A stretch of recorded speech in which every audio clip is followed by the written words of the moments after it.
Prosonic experience the finest UPVC windows and doors. 7799779088. ప్రస్తుతం మనతో పాటు లైవ్ కాల్ అందుబాటులో ఉన్నారు జై భారత్ పార్టీ వ్యవస్థాపక అధ్యక్షులు మాజీ సిబిఐ జేడి లక్ష్మీనారాయణ గారు. అందరికీ తెలుసు ఆయన ఐపీఎస్ ఆఫీసర్ కూడా. ఒకసారి సార్తో మాట్లాడదాము. జైళ్లలో ఖైదీలకు ఎలాంటి సౌకర్యాలు ఇచ్చే అవకాశం ఉంటుంది? కోర్టు ఏమైనా స్పెషల్ పర్మిషన్ తోటి కొన్ని సౌకర్యాలు ఎక్స్ట్రాగా ఇవ్వచ్చా, లేదు ప్రీమియంగా ఏమన్నా చూస్తారా? జైల్లో ఖైదీలందరూ సమానమేనా లేకపోతే వేరే రకంగా ఏమన్నా చూస్తారా?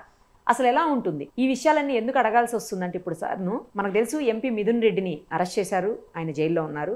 కొన్ని ప్రత్యేక సౌకర్యాలను ఆయన పొందుతున్నారని తెలుస్తోంది. సో వీటి మీద ఒకసారి క్లారిటీగా సార్తో మాట్లాడి తెలుసుకుందాం. సార్ నమస్తే అండి. నమస్తే నిరుపమ గారు. సార్ ఐపీఎస్ ఆఫీసర్గా మీకు ఇవన్నీ కూడా ఫింగర్ టిప్స్ మీద ఉంటాయి. సో ఒక ఖైదీని అరెస్ట్ చేసినప్పుడు ఎలాంటి ఫెసిలిటీస్ ఆ జైల్లో కల్పిస్తారు? అక్కడ జైల్లో ఉన్నప్పుడు రిమాండ్ ఖైదీగా ఉన్నప్పుడు ఒకటి. ఇంకొకటి ఏంటంటే ఇందులో ఉన్న స్పెషల్గా వేరే వేరే రకంగా ఒకరికొక రకంగా ఇంకొకరికి ఒక రకంగా అలా ఏమన్నా ఉంటుందా? ప్రీమియంగా ఏమన్నా చూస్తారా? ఎందుకంటే ఇప్పుడు మిథున్ రెడ్డి గారి విషయంలో చాలా రకాలైనటువంటి ఫెసిలిటీస్ని 3 పూటల ఫుడ్ ఇంటి దగ్గర నుంచి తెచ్చుకోవడానికి, తర్వాత pen, paper, table, western commode, రకరకాల మెడిసిన్స్ వేసుకోవడానికి, ఇలా చాలా రకాలైనటువంటి ఫెసిలిటీస్ని వాళ్ళు అడిగున్నారు. అవన్నీ కూడా ఈవెన్ టీవీ కూడా అడిగారని చెప్తున్నారు. సో ఇవన్నీ కూడా కోర్టు కల్పిస్తోంది అని అంటున్నారు. సో అసలు ఎలా ఉంటాయి సార్ ఇలాంటి కేసెస్లో? క్లియర్గా చెప్పరా? ఏది మాట్లాడుకున్నా ముందుగా మనం భారతదేశ రాజ్యాంగం నుంచి రావాలి. భారతదేశ రాజ్యాంగం అన్నది భారతదేశంలో ఉన్న ప్రతి పౌరునికి కొన్ని ప్రాథమిక హక్కులు కల్పిస్తుంది. ఓకే. అందులో ఆర్టికల్ 21 అంటే రైట్ టు లైఫ్, అంటే జీవించే హక్కు. జీవించే హక్కు కూడా లివింగ్ విత్ డిగ్నిటీ అన్నది కూడా ఒక ఫండమెంటల్ రైట్ ఇందులోనే వస్తుంది. అంటే ఇప్పుడు ప్రస్తుతం మనం తీసుకుంటే ఎంపీ మిథున్ రెడ్డి గారు, ఆయన 3 సార్లు ఎంపీగా ఉన్నారు. తర్వాత వారిని ఈ కేసులో అరెస్ట్ చేయడం జరిగింది. ఇప్పుడు కూడా నిందితులు, నేరస్తులు అని 2 విభాగాలు ఉంటాయి. నిందితులు అంటే ఎఫ్ఐఆర్ ద్వారా కొంతమంది మీద నిందలు మోపబడతాయి, వారిని అరెస్ట్ చేస్తే వారిని నిందితులు అంట. సపోజ్ కేసు అంతా పూర్తయి కోర్టులో అంతా ట్రయల్ జరిగి ఆ తర్వాత శిక్ష పడితే వారికి వాళ్ళని నేరస్తులు అంట. ఓకే. కాబట్టి నిందితులకి నేరస్తులకి తేడా. ఓకే. నిందితులు కూడా జైల్లో ఉంటారు, నేరస్తులు కూడా జైల్లోనే ఉంటారు. నేరస్తులు శిక్ష అనుభవించడానికి జైల్లో ఉంటారు, నిందితులు అన్నవారు వాళ్ళకు బెయిల్ వచ్చేంత వరకు జైల్లో ఉంటారు. ఓకే. ఇది డిఫరెన్స్. ఆ తర్వాత ఏంటంటే భారతదేశంలో ఉన్న రాజ్యాంగం ద్వారా మీరు చూసుకుంటే ఈ జైళ్లు ఎవరు నిర్వహించాలి అన్నది ఒక చర్చకు వస్తే ఆర్టికల్ 246 ఒకసారి మీరు చదివితే అందులో భారతదేశంలో కేంద్రం దగ్గర ఏ విషయాలు ఉండాలి, రాష్ట్రం దగ్గర ఏ విషయం ఉండాలి, సంయుక్తంగా ఇద్దరికి ఏ విషయాలు ఉంటాయి అన్నది క్లియర్ గా దాన్ని షెడ్యూల్ 7 అంటారు రాజ్యాంగాన్ని, అందులో ఇచ్చారు. అక్కడ మీరు స్టేట్ లిస్ట్ అంటే రాష్ట్రాల యొక్క ఎక్స్క్లూజివ్ బాధ్యతలు తీసుకుంటే అందులో ఎంట్రీ నెంబర్ 4 లో ప్రిజన్స్, కరెక్షనల్ సిస్టమ్స్ ఇవన్నీ కూడా రాష్ట్ర ప్రభుత్వ ఆధీనంలో ఉంటాయి. ఓకే.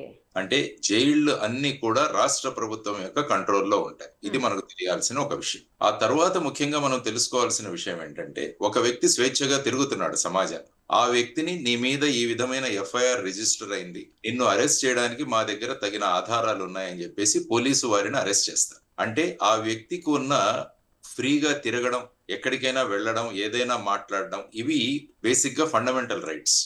కానీ పోలీసు యొక్క యాక్షన్ వల్ల ఈ వ్యక్తిని పోలీసు కస్టడీలోకి తీసుకున్నారు, వాళ్ళు అరెస్ట్ చేసేయడం.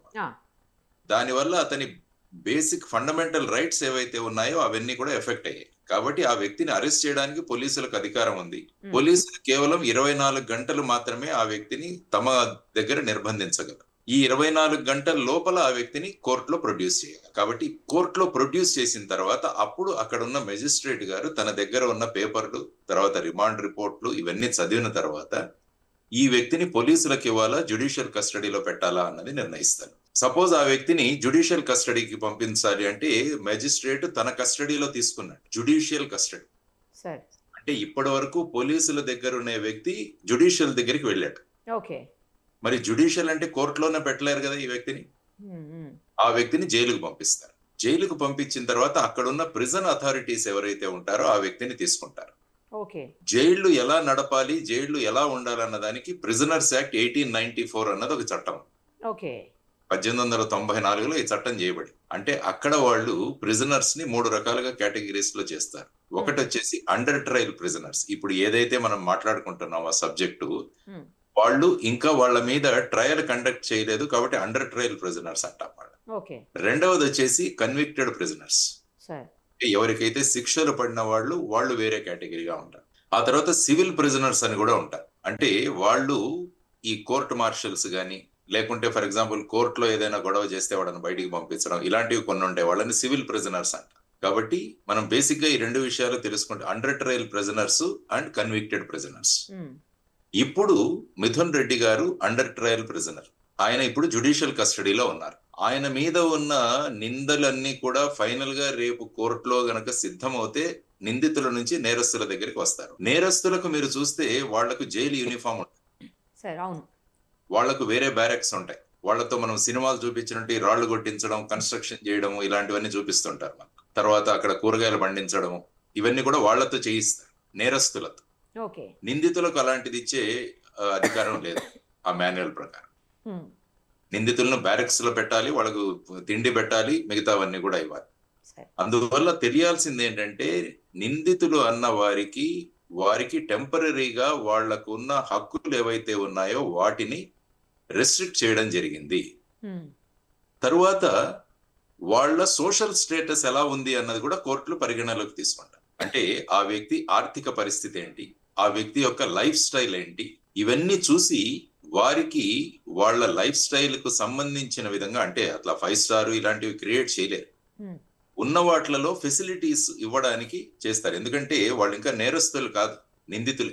అందువల్ల మీరన్నట్టు వారికి ఇంటి నుంచి భోజనం, తర్వాత అక్కడ సపరేట్ గా వేరే అకామిడేషన్, ఆ తర్వాత వారికి న్యూస్ పేపర్లు, తర్వాత వాళ్లకు సపరేట్ గా కాటు, ఒక టేబుల్, కుర్చీ, ఇవన్నీ కూడా మీరు మాన్యువల్ ఒకసారి చూస్తే మన ప్రిజన్ మాన్యువల్ అని ఉంటది, 2016లో చేసిన ఒక మాన్యువల్ ఉంది. సో ఆ మాన్యువల్ లో ఇవన్నీ కూడా ఉంటాయి, ఎవరిని ఎలా ట్రీట్ చేయాలి అన్నది. దీనికి ప్రిజన్ అథారిటీస్ కాదు, బేసిక్ గా ఇవన్నీ కూడా కోర్టు వారు నిర్ణయిస్తారు. అందుకనే కోర్టులో ఈ సంబంధిత వ్యక్తి వెళ్లి ఒక అప్లికేషన్ ఫైల్ చేస్తారు, మాకు ఇంటి భోజనం, తర్వాత ఈ సదుపాయాలు ఇవి కావాలి. ఆ తర్వాత కోర్టు వారు ఆ వ్యక్తి యొక్క సోషల్ స్టేటస్, ఇంతవరకు ఆయన జీవన విధానం, ఇవన్నీ కూడా పరిగణలోకి తీసుకుని వారికి స్పెషల్ గా ఈ విధమైన ప్రొవిజన్స్ ఉండాలని ఆర్డర్ ఇస్తారు. ఇంకొకటి ఏంటంటే ఆ వ్యక్తుల యొక్క సెక్యూరిటీ కూడా చాలా ముఖ్యం. ఎందుకంటే వాళ్ళకి సెక్యూరిటీ ఉంటుంది, లోపలికి వెళ్ళిన తర్వాత వాళ్ళ సెక్యూరిటీని చూడాల్సిన బాధ్యత కూడా జ్యుడిషియరీ, అంటే జ్యుడిషియల్ కస్టడీలో ఉన్నారు కాబట్టి, అంటే ఇండైరెక్ట్ గా ప్రిజన్ అథారిటీస్ మీద పడుతుంది. సో ఈ విధంగా రాజ్యాంగం, తర్వాత మన చట్టాలు, ఆ తర్వాత ప్రిజన్ యాక్ట్, ప్రిజన్ మాన్యువల్, ఇవన్నీ తర్వాత ఫైనల్ గా జ్యుడిషియల్ ఆర్డర్, ఇవన్నీ జరిగిన తర్వాత ఆ విధమైన ఫెసిలిటీస్ అన్నది క్రియేట్ చేయబడతాయి. అంటే సార్ సమావేశాలు జరుపుకునే అవకాశం కూడా ఉంది, అంటే లోపల మీటింగ్స్ కూడా పెట్టుకోవచ్చా? అంటే ఏంటంటే ములాఖాత్ అనే ఒకటి ఉంటుంది అన్నమాట. ములాఖాత్ అంటే ఈ విధంగా అండర్ ట్రయల్ ప్రిజనర్స్ ను వాళ్ళ బంధువులు కలవచ్చు, తర్వాత వాళ్లకు న్యాయం, వాళ్ళ అడ్వకేట్స్ ఎవరైతే ఉంటారో వారు కూడా వచ్చి కలవచ్చు. ఒక చిన్న అడ్వకేట్ ఫర్ ఎగ్జాంపుల్ నాకు కాన్ఫరెన్సింగ్ కావాలి అనుకుంటే ఆ ఫెసిలిటీ కూడా ఉంటుంది. అంటే వాళ్ళు రూముల్లో కాకుండా అక్కడికి వచ్చి ములాఖాతుకు వేరే సెక్షన్స్ ఉంటాయి, అక్కడికి తీసుకొచ్చి అక్కడ ఈ సమావేశాలు ఏర్పాటు చేసుకోవచ్చు. ఎందుకంటే వీళ్ళు మళ్ళా మనకు చెప్పాలి, వీళ్ళు నేరస్తులు కాదు, ఇంకా నిందితులు. ఆ డిస్టింక్షన్ గనక మనకు తెలిస్తే ఆ వ్యక్తి తన ఇంట్లో ఉండాల్సిన వ్యక్తిని ఇక్కడ పెట్టాం మనం తీసుకొచ్చి, కానీ ఆ వ్యక్తికి రాజ్యాంగంలో ఉన్న రైట్ టు లీగల్ ఎయిడ్, తర్వాత ఇవన్నీ కూడా ఉంటాయి. తన అడ్వకేట్ ను కన్సల్ట్ చేసుకోవడానికి, ఆ తర్వాత వాళ్ళతో చర్చించడానికి, తర్వాత తను ఏమన్నా లెటర్స్ రాసుకోవడానికి, తను ఏదైనా గవర్నమెంట్ కానీ, హైకోర్టుకు కానీ, సుప్రీం కోర్టుకు కానీ, ప్రిజన్ అథారిటీస్ కానీ ఏవైనా రాయాలంటే అక్కడి నుంచి లేఖలు పంపించుకోవచ్చు. ఎందుకంటే ఇవన్నీ కూడా ఫండమెంటల్ రైట్స్ వ్యక్తికి. బయట ఉంటే ఇవన్నీ ఫ్రీగా చేసుకోవచ్చు, కానీ ఇక్కడ ప్రస్తుతానికి అండర్ ట్రయల్ ప్రిజనర్ గా ఉన్నారు కాబట్టి ఆ హక్కులను తీసే, ఆ హక్కులు అలాగే కొనసాగు. ఆ తర్వాత ఫర్ ఎగ్జాంపుల్ కోర్టులో బెయిల్ వచ్చేస్తే ఇక్కడ నుంచి బయటికి వెళ్ళిపోతుంది. అది ఫోన్ కూడా ఇస్తారా? ఫోన్లు ఉండవా? ఎందుకంటే సాక్షులను ప్రభావితం చేసే అవకాశం ఉంది. సపోజ్ ఫోన్ ఇచ్చారనుకోండి, ఫోన్ చేసి ఈ కేసులో ఉన్న సాక్షులను ప్రభావితం చేయవచ్చు, లేకుంటే ఎక్కడైనా ఎవిడెన్స్ ఉంటే దాన్ని డిస్ట్రక్షన్ చేయవచ్చు. అందుకనే ఫోన్లు ఇవ్వరు. ఈరోజు చూసాం కడప ఐ థింక్ జైల్లో సెల్ ఫోన్స్ ఇచ్చారని ఒక జైలరు, తర్వాత వాళ్ళని 4 సస్పెండ్ చేశారని చూసి, అది ఈ విధంగా దాన్ని ఇల్లీగల్ గా ప్రొవైడ్ చేయడం. సో లీగల్ గా ఇవన్నీ కూడా ఉంటాయి, ఇల్లీగల్ గా ప్రొవైడ్ చేస్తే ఆ విధమైన చర్యలు ఉంటాయి. ఇప్పుడు నార్మల్ ప్రిజనర్స్ ఉంటారు సార్, అంటే నార్మల్ గా ఎవరన్నా ఏదైనా కేసుల మీద అరెస్ట్ అయ్యి లోపలికి వెళ్తే జైల్లో, వాళ్ళు కూడా ఫెసిలిటీస్ అడగచ్చా? కోర్టు నుంచి అడగచ్చు, కానీ కోర్టు వాళ్ళ సర్వసాధారణ జీవితం ఎలా ఉందని చూస్తారు. సపోజ్ ఇప్పుడు పిక్ పాకెటర్ ఉన్నాడు, నాకు ఒక స్పెషల్, నాకు ఒక టేబుల్, చైరు, తర్వాత వచ్చేసి నాకు ఇది కావాలంటే ఇవ్వరు. ఎందుకంటే అతని ఆర్డినరీ లైఫ్ స్టైల్ ఏంటంటే ఎక్కడో ఉంటాడు, పిక్ పాటర్, కాబట్టి అతని లైఫ్ స్టైల్ అది. కాబట్టి అతనికి జైలు అథారిటీసే బ్యారక్ ప్రొవైడ్ చేస్తారు, తర్వాత ఫుడ్ ప్రొవైడ్ చేస్తారు, తర్వాత ఇంటి నుంచి కావాలంటే ఈ క్లోత్స్ ఇవన్నీ కూడా తెచ్చుకోవచ్చు, బట్టలు అవన్నీ కూడా దానికి అలౌ చేస్తారు. సపోజ్ అది కూడా లేకుంటే జైలు వాళ్ళే ప్రొవైడ్ చేస్తారు. ఓకే.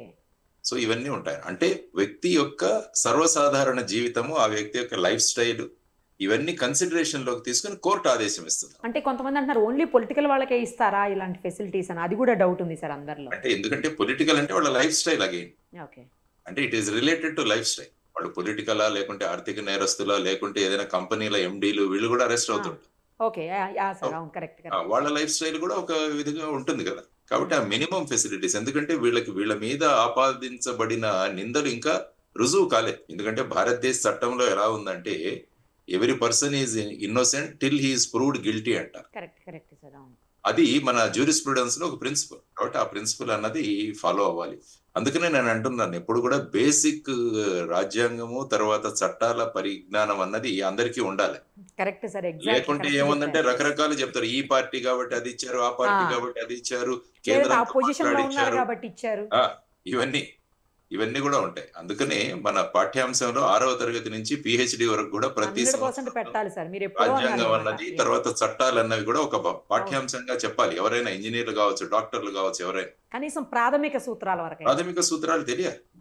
కరెక్ట్ చెప్పారు. చూద్దాం sir. Thank you sir, thank you so much. నమస్తే. సుమన్ టీవీలో మీ పర్సనల్ అండ్ బిజినెస్ ప్రమోషన్స్ కోసం కింది నెంబర్కి కాంటాక్ట్ చేయండి.